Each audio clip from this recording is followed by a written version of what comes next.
Hello, everyone. It is Saturday morning, March 16, and we're going to talk about a little bit more about what's going on in Israel, and specifically the pivot of the United States towards Israel, or more specifically, I guess, supposedly, towards Netanyahu. Okay, they claim it's not about Israel. Israel is still a friend, but we don't like the Netanyahu government. So Schumer gave a recent speech extremely critical of Netanyahu, of how he's conducting the war. I actually did not listen to the speech, but I'm also assuming that he isn't being very specific, and which is a pattern that we've seen on the part of the United States lately in the last, whatever 1, 2, 3 months, when it started pivoting and being more critical of Israel. The pattern we have seen is that they're being very vague. Oh, we don't like Israel. Israel needs to do more to prevent Palestinian casualties. Israel needs civilian casualties. They need to do more to allow more humanitarian aid, but they're not being explicit as to what exactly do you want Israel to do. And also the question, the obvious question is, how can we defeat Hamas while doing whatever you want Israel to do? So in other words, if you want to protect every single civilian, maximum protection, Hamas is never going to be defeated because their strategy is mingling with civilians, right? So it's just you can't do both. Can't have your cake and eat it too. Okay, so that's a big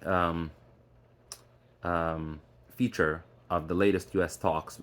Namely, they're saying things that don't make sense, that logically don't make sense. You cannot stand behind Israel and support Israel's right to defend itself and to eliminate Hamas, because that's the goal of the war, is to eradicate Hamas. You can't agree with that and at the same time be critical of every single thing that Israel does without offering an alternative, because there is no alternative. Okay, so let me dispel some of the myths that the Biden administration, Schumer, and others who present themselves as centrist, as reasonable people, okay, good people, the way they're criticizing Bibi and Benjamin Netanyahu and Israel. So number one, they say that Bibi doesn't represent Israel, that he's a far right, he's an extremist. Okay, his cabinet is basically war hawks, far right, extremist settlers, etc. Not true. Okay, it's just not true. The people who say this, either they don't know Israeli politics or they're speaking to an audience that doesn't know Israeli politics. The reality is that Netanyahu is not an extremist. Okay, at some point he was actually for Palestinian statehood, just like any other prime minister. Now he isn't for it now, but the only reason he isn't for it now is, I mean, there's two obvious reasons why he isn't for it now. One is that we've tried it. I mean, Israel has tried it so many times already, and it has been essentially rejected every single time by the Palestinian side that it's no longer sensible. Like, what are you going to do now? You're going to offer it again? Like, we offered so many times, you rejected it, and they're still rejecting the terms that Israel is offering and that they've negotiated in the past. And so there's nothing to offer really. And the other reason why the Netanyahu regime is very much against Palestinian statehood right now is that they already had effective statehood in Gaza when Israel withdrew. Yes, it's true they didn't have control of the borders. That's true, but that's for security reasons because they were shooting rockets at Israel.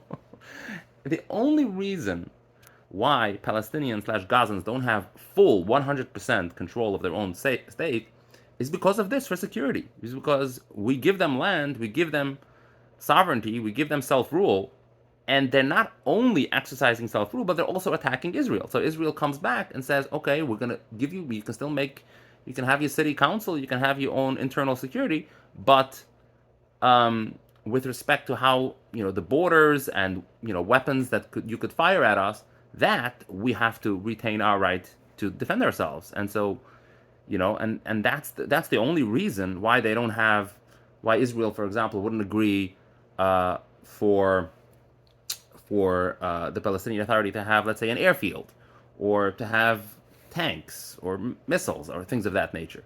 It's not because they want to deny them sovereignty, self-rule. It's because they use it against Israel. They have done this again and again and again. Okay, so again, so what I'm trying to say here is that Bibi's position against Palestinian statehood at this point is not born out of just blind extremism. It's actually a very practical, very pragmatic, and a centrist view now in 2024. Now, if you wind back time and go back to the 1990s, sure, the prevailing view back then was, yeah, let's give the Palestinians statehood. I don't want to go into depth on this, but the point is that we live in a different era. Okay, back then it made sense. Let's give them another chance. And yes, it is another chance because they had already rejected it many times before. But at that point, people were optimistic about it, and it seemed that Arafat had turned the corner. And okay, it's the Oslo process. We're going to do this, land for peace, and it's going to work. It hasn't worked, just like the previous deals in the decades before. The previous offers hadn't worked, and so at this point, only naive, extremely naive people in Israel still think that, oh, we're just going to give them more land and then we're going to have peace. Nobody thinks that. So, again, so the people in America who say that Bibi is extreme, they're just plain wrong. He isn't. And yes, it is true that he has some relatively, outspoken slash extreme people in his cabinet, but that's not his positions, and he doesn't rule from that point. Like, for example, Ben Gvir or others who made these comments that, oh, we have to like voluntary. Like, by the way, even that is not extreme. But he made this offer that we should encourage voluntary emigration of Gazans from Gaza.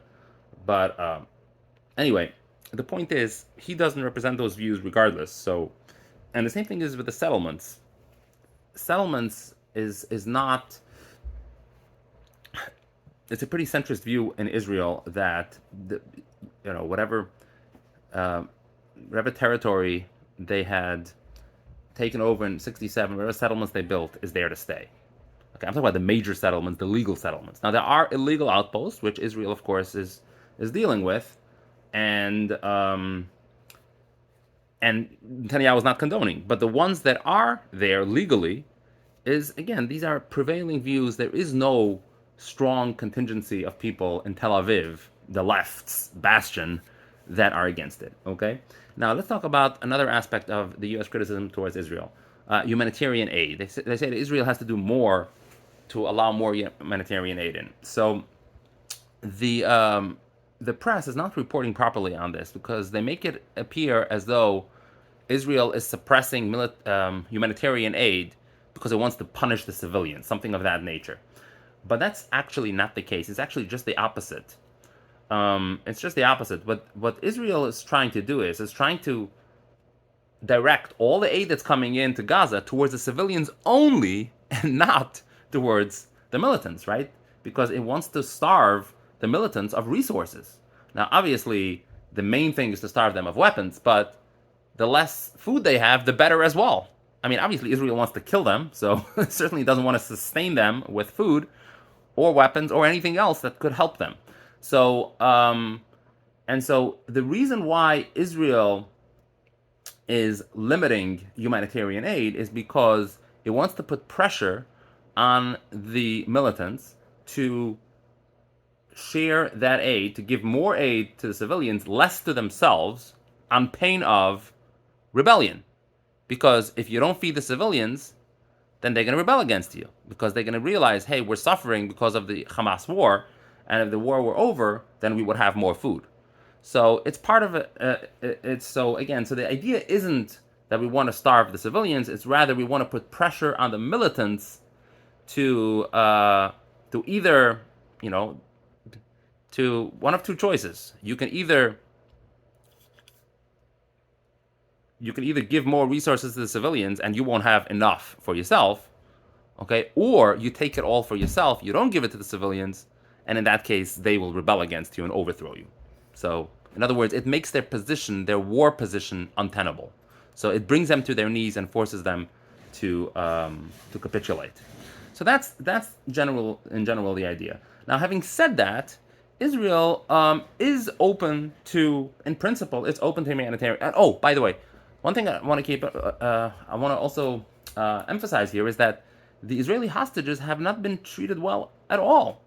Even the medicine that they, first of all, they haven't been they haven't been allowed to see the Red Cross, and secondly, even whatever medicine Israel did pass on to give to them, they didn't receive. Okay, so for all these people who are crying, hey, Israel needs to give them more. What about how they're treating the Israeli hostages? Okay, but back to the previous point that I was going to make is that Israel is in principle not opposed to humanitarian aid to Gaza.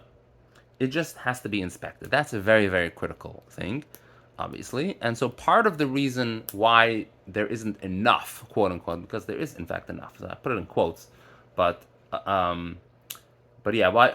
But part of the reason why there isn't enough humanitarian aid coming in is that Israel cannot allow any type of humanitarian aid to go in that can be used for military purposes. Okay, so this is which is the reason why the inspection regime had been imposed and instituted in the first place.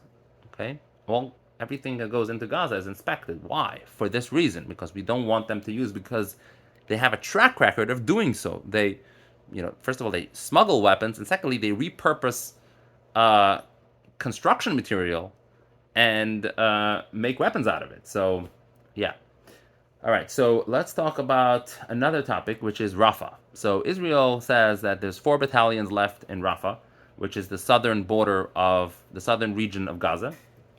And Israel says we cannot complete this war until Hamas is eliminated. So if we allow these 4 battalions to remain in Rafah, then they're going to just reconstitute themselves, and the objective of the war will not have been achieved. Okay, so Israel wants to invade Rafah, and the U.S. was behind Israel in all its military actions until now. But now, Zaki, you need to be quiet. But now Israel says, no, we cannot do this. We cannot invade Rafah unless the fate of the civilians is ensured. That needs to be number one. So, now first, notice that the U.S. is singing a whole entire different tune than it did immediately after October 7. Okay, back then it was, Israel has the right to defend themselves, etc., etc. And everyone understood that obviously the objective of the war is to eliminate Hamas, not to save civilians, right? It's not Israel's responsibility to prioritize the saving of civilians when the enemy itself cares less about them than Israel, right? Because they are actively and deliberately putting them in harm's way and hiding among them. So, I can't be more caring about your civilians than you are yourself. So this is something the U.S. understood in the beginning, and it's actually common sense. But now the U.S. is saying, nope, we got to prioritize. You can't do anything unless you have a solid plan to save all the civilians in Rafah. But the U.S. isn't telling Israel what that solid plan might be, because there is none. Because remember, Egypt doesn't allow any civilians there. They're not going to enter Israel. Where are they going to go? There is no realistic plan. And so the latest thing that I've read is that Israel's going to set up humanitarian islands. I don't know exactly what that means, but essentially it appears to mean that just general areas, they're going to put up tents and provide water and food and whatnot, and some rudimentary shelter in those areas that Israel already controls, which of course makes sense. But the U.S. is not mentioning this. The U.S. is just making this general claim, this general assertion that, we cannot invade Rafah unless the civilian welfare is guaranteed. Which brings me to an important point, which is that the pivot that we see in the Biden administration's tone is clearly a result of the very vociferous and outspoken tone of the progressive left in the United States, because they've been very critical of Israel. In fact, they've been critical of Israel before they even launched anything in response to October 7, okay? Because in their view, and I'm not sure if Biden fully appreciates this fact, but in the progressive left's view, Israel is wrong regardless, because it's the powerful party to a conflict. In their view, it's all about identity politics. It's all about who you are, who you represent. It's not about the merits of the conflict. It's about who you are as a combatant. And the way they see it is, Hamas is the underdog. Hamas is the suppressed, the impoverished one. And Israel is the strong one, the powerful one, the one who has money, economic prosperity, weapons, they're white, etc. Again, this is the identity politics position. It doesn't have to be reality, but that's how they see it: white versus black, rich versus poor. They have these binary categories, and they put you into one of them, and based on what they put you into, you're either the oppressor or the oppressed. And so, in their view, Israel is the oppressor, and it doesn't really matter what you do, so long as you're prosperous and successful and powerful, you're gonna be wrong. And so that's what it is. And so anyway, I don't think Biden fully understands this. He is beholden to this camp, to this um, contingent in the within the left. He's beholden to them because they did vote for him, right? And so he is responding to them, but he's making a mistake. Why is he making a mistake? I'm gonna tell you why. In 2016,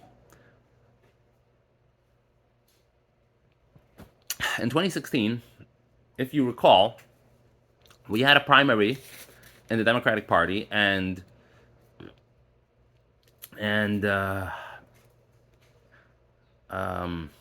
what's his name? Damn, how do I forget his name?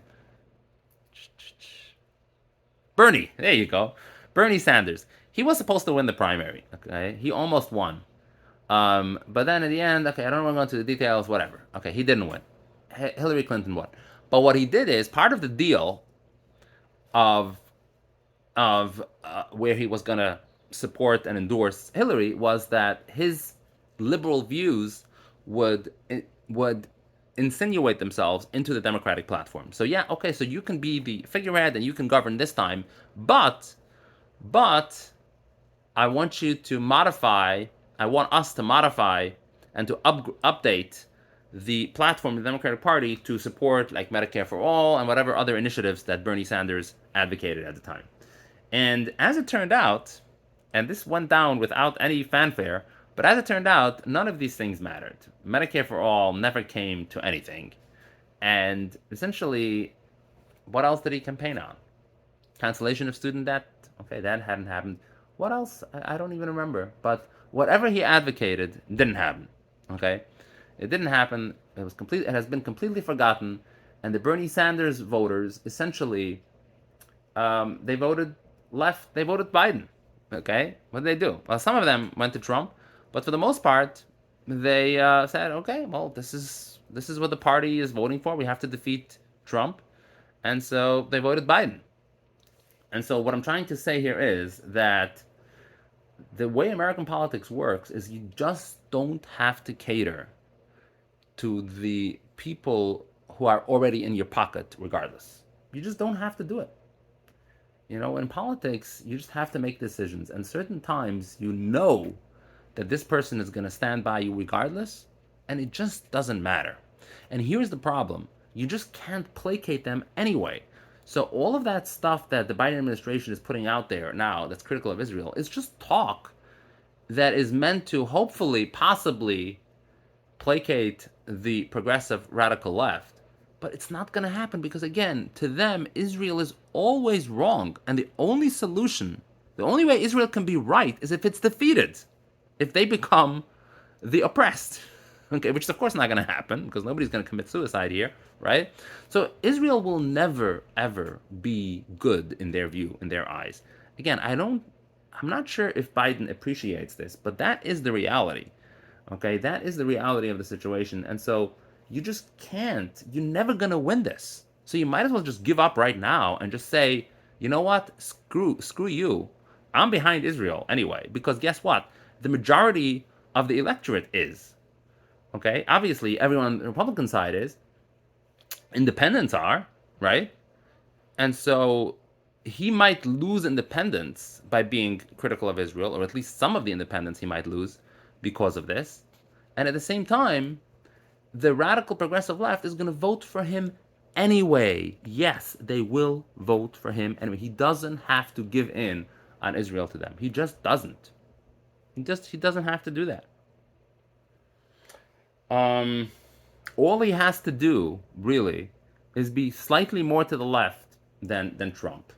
But the truth is, he doesn't even have to do that either, because the media is just so wed to the anti-Trumpian view, and they're doing the job for him to to campaign against Trump. So it doesn't really matter because they'll drum up something and whatever, and those progressive left people. I mean, I've been watching the Young Turks. He's crazy when it comes to the question of Trump. Like he thinks Trump is, I don't know, a mass serial killer or something. Like and he is the voice of the radical progressives. And that's him, the Young Turks, TYT, right? And so they're against Trump. They're going to vote Biden anyway because they're stupid like that. Because they're stupid like that. Their priorities, they have no leverage, and it just doesn't matter. They hate Trump so much with a passion, regardless of his positions. Again, their position makes no sense. The radical left. Okay, it's all about identity politics. There's no consistent ideology in terms of merit, and so to them, Trump is bad, and Israel is bad, etc., etc. And but they're gonna, at the end of the day, they're gonna vote for Biden regardless. So if Biden had been smarter about this, he would not have done this. Which brings me to my last point, which is that Biden made a mistake on this. I think he made a mistake, and I really think that he's going to lose this time. I know I've been predicting it, and my predictions politically haven't come true a lot. I mean, I predicted Sanders was going to win. I was surprised that Trump lost last time. I thought he was going to win as well.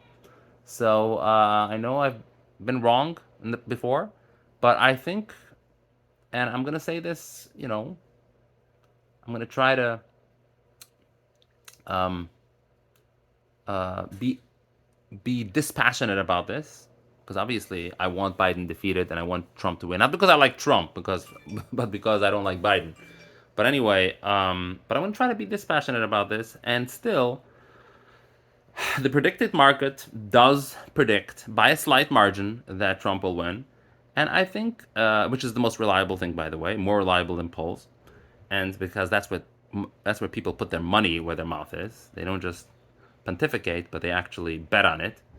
And so yeah. So I think that this could have put Trump over the top.